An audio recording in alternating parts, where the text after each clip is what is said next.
आपको मेरा चैनल पसंद है तो प्लीज लाइक करें और नए वीडियो को सबसे पहले आप ही देखें, इसीलिए चैनल को सब्सक्राइब करके घंटी को जरूर दबाएं। चलिए, नमस्कार आप सभी को आपके ही अपने प्यारे से YouTube चैनल VR एजुकेशन के ऊपर में आप सबों का बहुत बहुत स्वागत है। और जो भी अभ्यर्थी STET की तैयारी कर रहे हैं म्यूजिक सब्जेक्ट से, उनकी तैयारी में चार चांद लगाने के लिए 25 से 30 प्रश्नों का सीरीज हम एक छोटे से वीडियो क्लास में लेकर के आ रहे हैं।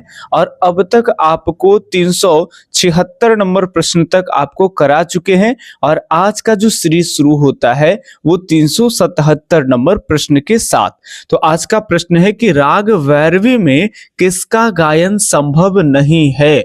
बहुत इंपॉर्टेंट प्रश्न है। इस तरह के प्रश्न कई बार जो है वो स्टेट के एग्जाम में पूछे गए हैं। तो फटाफट से बताएंगे कि राग भैरवी में क्या गाना जो है भाई संभव नहीं है। छोटा ख्याल, बड़ा ख्याल, ठुमरी या फिर तराने, तो इसमें सभी के सभी गाए जा सकते हैं, बशर्ते बड़ा ख्याल का गायन जो होता है वो ठुमरी भैरवी में नहीं होता है। तो 377 का जो है वो आपका बी ऑप्शन एकदम सही हो जाएगा। अगले सवाल की तरफ अगर बढ़ते हैं तो अगला सवाल है, राग बिहाग तथा यमन कल्याण में मूल अंतर है।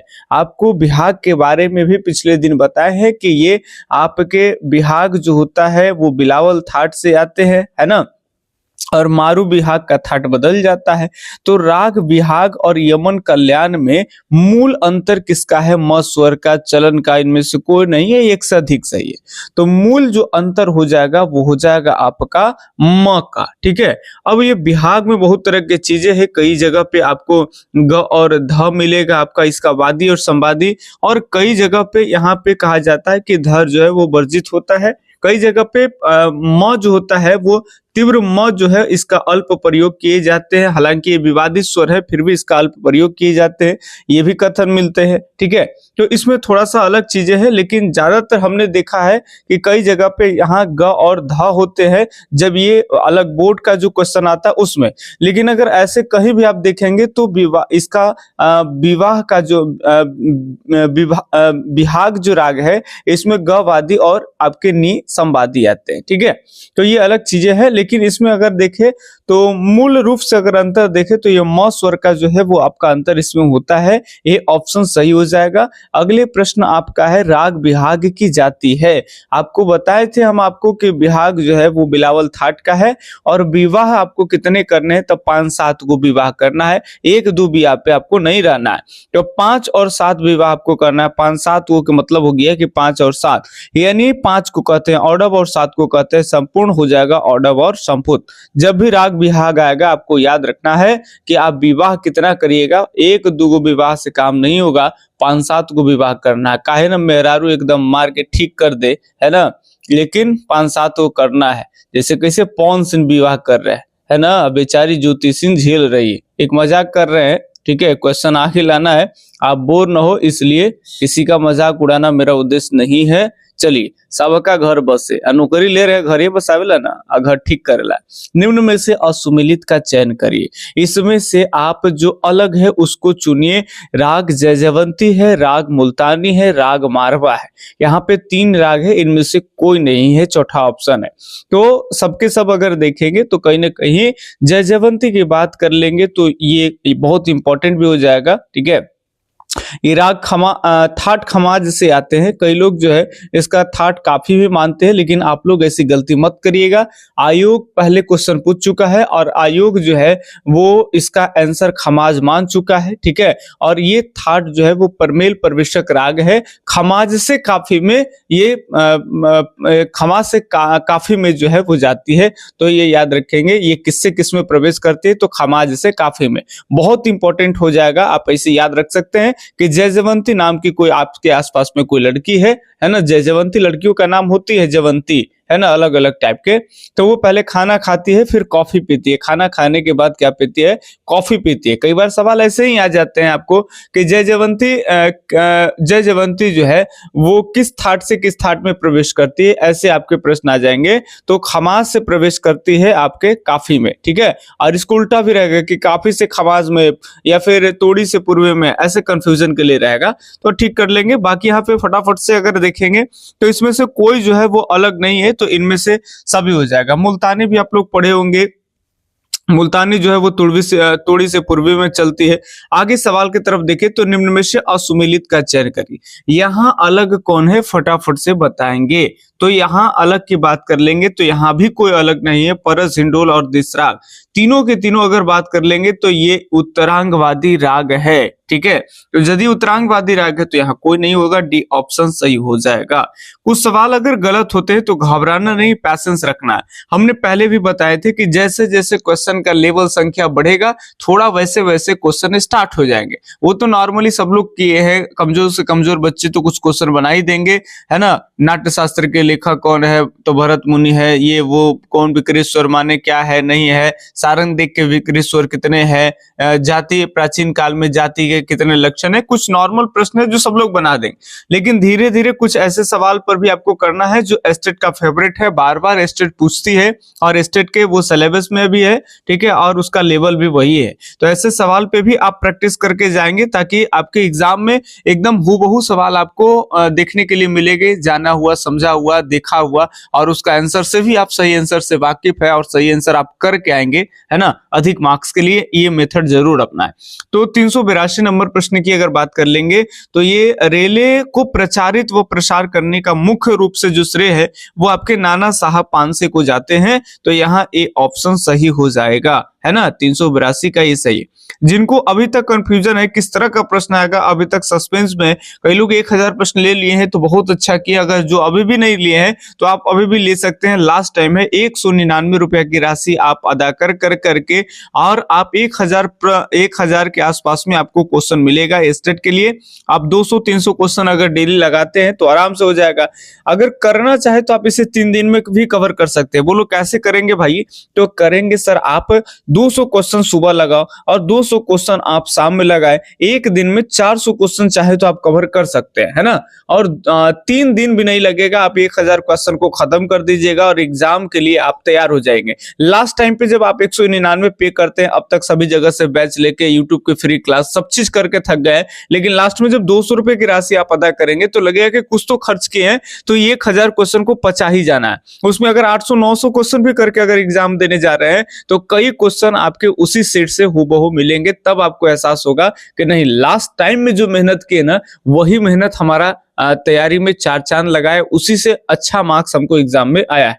बाकी आपके ऊपर में डिपेंड करता है। चलिए, ये छोटी सी जानकारी आपको दे दी। जो लेना चाहते हैं मेरा नंबर लिख लीजिए 8882 और 5376 और 551। ये मेरा कॉल या व्हाट्सएप नंबर है, इसी पे आप संपर्क करेंगे, इसी पे पेमेंट करना है, इसी पे बात करना है और इसी पे सारा कुछ, ठीक है। चलिए, तबले को जमीन पर टिकाने के लिए किसका प्रयोग होता है। काफी हल्का सवाल बीच में आया, आप सब लोग इसको बना पाए होंगे। तो तबले को आप सब जानते हो कि गुडरी से उसके जमीन पे टिकाया जाता है ना। अगले सवाल की तरफ देखते हैं फटाफट से। संगीत रत्नाकर के किस अध्याय में वाग्यकार के गुणों की विवेचना किया गया है। तो संगीत रत्नाकर के किस अध्याय में वाग्यकारों के गुणों की विवेचना की गई है। तो फटाफट से आप लोग सोचे, हम तबले सोच रहे हैं, तब तक सोच रहे हैं। ये आपका हो जाएगा प्रकीर्णा अध्याय, यानी बी ऑप्शन ही सही हो जाए। सारंगदेव के संगीत रत्नाकर के आप 7 अध्याय पढ़े होंगे, 7 अध्याय एक बार याद रखिएगा, ठीक है। कौन कौन से अध्याय में क्या है वहां से प्रश्न आपके आएंगे, है ना। प्रबंधाध्याय से आएंगे, प्रकीर्णा अध्याय से आएंगे, अलग अलग अध्याय से प्रश्न पूछे जाते हैं। संगीत रत्नाकर में वर्णित दसराग का युद्ध बता देते, वो तो ऋग्वेद में है, ठीक है। ऋग्वेद के 7वें मंडल में यहाँ राग है तो दशविध राग के अंतर्गत कौन सा रूप सम्मिलित नहीं है। तो दशविध राग के अंतर्गत कौन से शामिल नहीं है ये बताने हैं आपको। तो इसमें जो सही आंसर की अगर हम बात कर लेंगे तो ये हो जाएगा आपका उपभाषा। भाषा, विभाषा, अंतर्भाषा ये सब आपके हैं, ठीक है, लेकिन उपभाषा नहीं है। तो सी ऑप्शन यहाँ पे सही हो जाएगा। अगले सवाल की तरफ अगर बढ़ते हैं तो 386 नंबर प्रश्न की बात करें तो ये रहा आपके सामने 386 नंबर प्रश्न, बहुत इंपॉर्टेंट प्रश्न। राग ललित किस थाट का राग है? तो राग ललित की बात कर लेंगे तो ये आपका जो थाट हो जाएगा ये आपका मारवा थाट का हो जाएगा। 10 थाट आपके होते हैं, 10 थाट को याद कराने का एक बेहतर ट्रिक जो है आपको दिए है कि हर थाट में कौन कौन से राग आएंगे, मारवा थाट में कितने राग आते हैं, कौन कौन इंपॉर्टेंट है, मेजर है जहां से प्रश्न आते हैं, सब चीज आपको याद रखें अलग अलग ट्रिक के माध्यम से। कैसे एक व्यक्ति एकदम पुरिया मार ले है ना, और तरह तरह के बहुत तरह के चीज है, लड़की का नाम भी सब वहां पे है। अब यहाँ वीडियो में बताएंगे तो लंबा हो जाएगा, छोटी से क्लास में ज्यादा क्वेश्चन आपका कराना है। चलिए, कौन बिहार का प्रसिद्ध संगीत घराना है? तो बिहार के सबसे प्रसिद्ध घराने की अगर बात कर ले तो इसमें से आपका हो जाएंगे बेतिया घराना, है ना। अगले सवाल की तरफ देखेंगे, अस्थाई भंजनी का संबंध किसके साथ जुड़ा हुआ है? तो अस्थाई भंजनी का जो संबंध है वो आपका रूपक भंजनी के साथ जुड़ा हुआ है। सी ऑप्शन यहाँ सही हो जाएगा। अगली सवाल देखिए तो 379 89 90 जो भी समझिए 89, ठीक है। चलिए, तो गधनी कोमल युक्त थाट कौन सा है? इंपॉर्टेंट प्रश्न है, हल्का भी है और इंपॉर्टेंट है। अगर 10 थाटों में अगर पढ़े होंगे कि किस थाट में कौन कौन से स्वर प्रयोग किए जाते हैं तो आप आराम से आप बनाएंगे कि गधनी जो कोमल वाले हैं वो आपके असावरी है, ठीक है, और भैरवी में है आपको चारू कोमल लगते हैं, रे गधनी सभी, और असावरी में बात कर लेंगे तो रे हट जाता है, केवल गधनी हो जाते हैं। कौन सा राग मल्हार का प्रकार नहीं है? आपको बताने हैं कि मल्हार के प्रकार इसमें से कौन नहीं है। सभी इंपॉर्टेंट प्रश्न है, आराम से देखेंगे। तो इसमें अगर बात करेंगे तो मेघ जो है वो आपका मल्हार के प्रकार है, चरसुब जो है वो भी है आपका, रामदासी भी है, लेकिन कौन सी कांगड़ा जो है ये नहीं है। तो यहाँ जो सही जवाब हो जाएगा ए ऑप्शन, ठीक है। चलिए, अगला नेक्स्ट क्वेश्चन की तरफ बढ़ते हैं तो 391 नंबर प्रश्न हो जाएगा आपका, ध्यान पूर्वक देखेंगे। 391 नंबर प्रश्न हो जाएगा कि दक्षिण भारत में शंकराभरण को सबसे अधिक लोकप्रिय किस विद्वान ने किया था?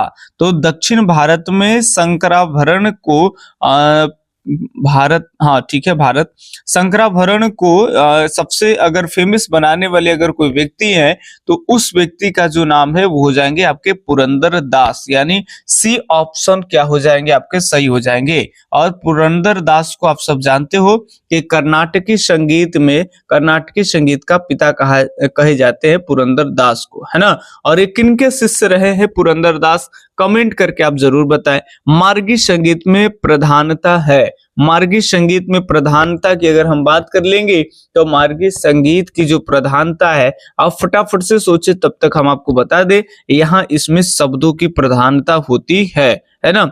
मार्गी संगीत खास कर करके आपका ये नहीं सोचिए कि केवल मोक्ष के लिए, इसमें ईश्वर के प्रति गान चलते हैं, तो इसमें मेन रूप से अगर बात कर लेंगे तो इसमें शब्दों की प्रधानता होती है ना। ईश्वर के गुण गाते हैं हम लोग, तो भाई उसमें शब्द ही सबसे ज्यादा इंपॉर्टेंट रोल प्ले करता है, याद रखिएगा। और चलिए, हम आपके लिए बेहद प्रयास कर रहे हैं, तो आप लोग अभी तक अगर लाइक नहीं किए तो प्लीज लाइक कर दीजिए। ऐसी चीजों के लिए याद दिलाना पड़ता है, हमें अच्छा भी नहीं लगता है, और अगर याद दिलाते होंगे तो आप लोग को खराब भी लगता होगा कि जिनका वीडियो देखे सब लोग लाइके करते रहते, पागल बना के छोड़ देगा यूट्यूब पे देखने वाले, लेकिन स्वेच्छा से कर दिया करिए, ठीक है। चलिए, निम्न में से किस स्वर लिपि में शब्दों के रेखाओं के ऊपर और नीचे लिखकर स्वरों को ऊंचा और नीचा दिखाया जाता है? तो ऐसा जो होता है वो आपके केवल न्यूमन स्वर लिपि पत्ती में होते हैं, है ना।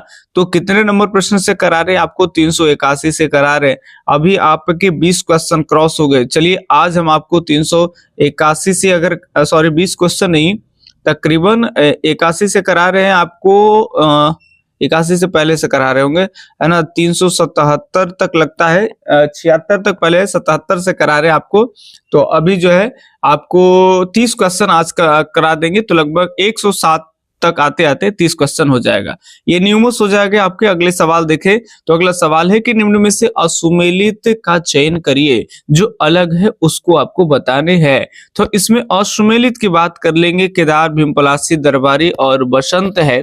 तो क्या हो जाएगा इसमें, अगर अलग की बात कर ले, केदार है, भीमपलासी है, दरबारी है और बसंत है, तो इसमें वसंत जो है वो आपके अलग हो जाएंगे। अगले सवाल की बात कर लेंगे तो मूल स्वर के पूर्व लगने वाले स्वर को क्या कहा जाता है। जब कोई भी आप मूल स्वर लगाते हैं तो उससे पहले एक छोटा सा, जैसे म है, तो म के पहले के स्वर को हल्का स्पर्श करते हैं तो उसे जो होता है कण की तरह जो आप इस्तेमाल करते हैं उसे क्या कहते हैं, अनुकर्ण, पूर्व लग्न कण या पूर्व कण या अनुलग्न कण। तो मूल स्वर के पहले अगर लगने वाले जो स्वर है जो कण की तरह इस्तेमाल करते हैं उसे कहते हैं पूर्व लग्न कण, यानी बी ऑप्शन सही होगा। अगले सवाल की तरफ बढ़ते हैं तो अगला सवाल आपका है 396 नंबर, मणिपुरी नृत्य शैली की कौन सी विशेषताएं है। मणिपुरी अगर नृत्य शैली की विशेषता की अगर हम बात कर लेंगे तो ये हो जाएंगे आपके, ये रास लीला से संबंधित है।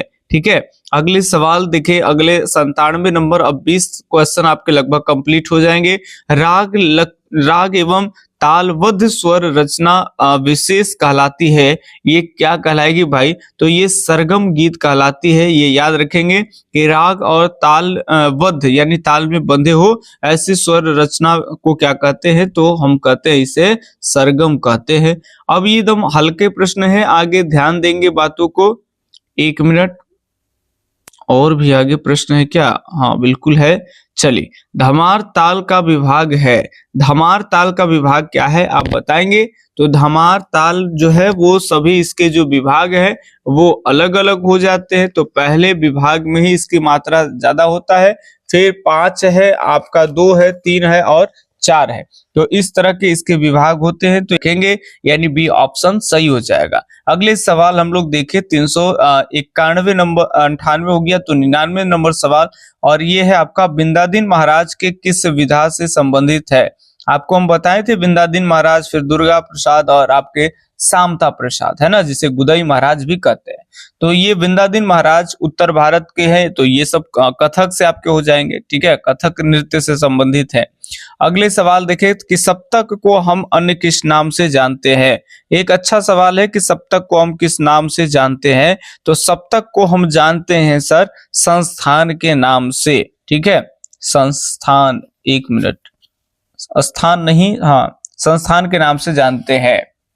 अगला सवाल, बाल संगीत बाल बोध किसकी रचना है। तो संगीत बाल बोध जो है ये आपके वी.डी. पलुस्कर जी की ही रचना है, तो सी ऑप्शन सही हो जाएगा। हम दूसरी तरफ देखें तो पंडित भातखंडे के तीव्र मध्यम वाले थाट कितने हैं। भातखंडे जी के तीव्र मध्यम वाले, जिसमें म तीव्र हो, ऐसे कितने कुल थाट है। बाकी सभी 10 थाट आपके पास अगर होंगे तो उसको क्रम से देख लीजिए। डायरेक्ट बता देते हैं आपको कि 4 ऐसे थाट हैं जिसमें तीव्र म का प्रयोग हुआ है। ठीक है, चलिए, कल्याण, पूर्वी, मारवा, तोड़ी, आप बाकी बढ़ लेंगे। ठीक है, चलिए आगे बात कर लेंगे तो तानसेन का जन्म कहाँ हुआ था। बेहद इंपॉर्टेंट प्रश्न, तानसेन का जन्म बेहट में होता है, बहुत इंपॉर्टेंट है, आप ध्यान रखेंगे। अगर जानते हो तो कमेंट करके बताएं कि तानसेन का जन्म बेहट में कब होता है ना। आगे सवाल की बात कर लेंगे तो अगला सवाल है संगीत पारिजात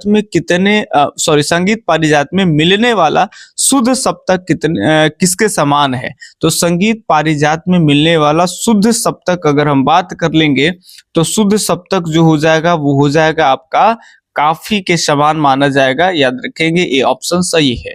और एक क्वेश्चन 405 तक ही आज हम रखते हैं। कर्नाटकी संगीत में कितने प्रकार का गांधार का प्रयोग किया गया है, ये कितने प्रकार का गांधार है। तो कर्नाटकी संगीत में कितने प्रकार के गांधार है, तो आप याद रखेंगे कि 3 प्रकार के गांधार है। ठीक है, तो ये काफी सारे प्रश्न, 30 में 2 प्रश्न कम शायद होंगे, तो शायद 28 प्रश्न आपको आज के सीरीज में कराएं। सीरीज कैसा लगा कमेंट करके जरूर बताइए, और आप कहां से वीडियो को देख रहे हैं अपने जिले का नाम लिखे, और अभी तक से अभी भी अगर आप नहीं ले पाए हैं तो आप वो ले करके और आप तैयारी करिए। बहुत सारे बच्चे जो वहां तैयारी कर रहे हैं यहाँ उनको करने की जरूरत नहीं, इसलिए देखिए कि अब व्यूज वगैरह भी कम आ रहे हैं, और 200 से अधिक बच्चों जो है वो ले करके और तैयारी में अपना लगे हुए, तो उनको यहाँ आने की जरूरत नहीं है। अभी भी कुछ ऐसे बच्चे हैं जो नहीं लिए हैं और यहाँ देख रहे हैं, तो आपको एक बार रिक्वेस्ट करते हैं कि आप प्लीज पैसे की तरफ नहीं देखें, इस तरह की चीजें, ठीक है। जीवन में इससे बड़ी बड़ी चीजें आते हैं।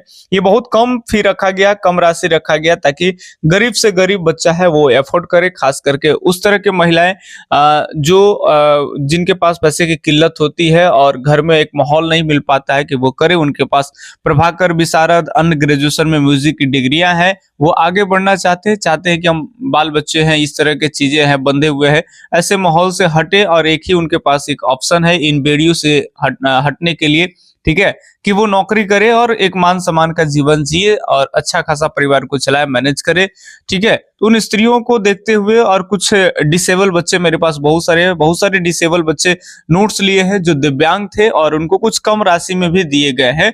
199 की जगह किसी को 151 और 99 रुपए की राशि तक के भी अवेलेबल कराए गए।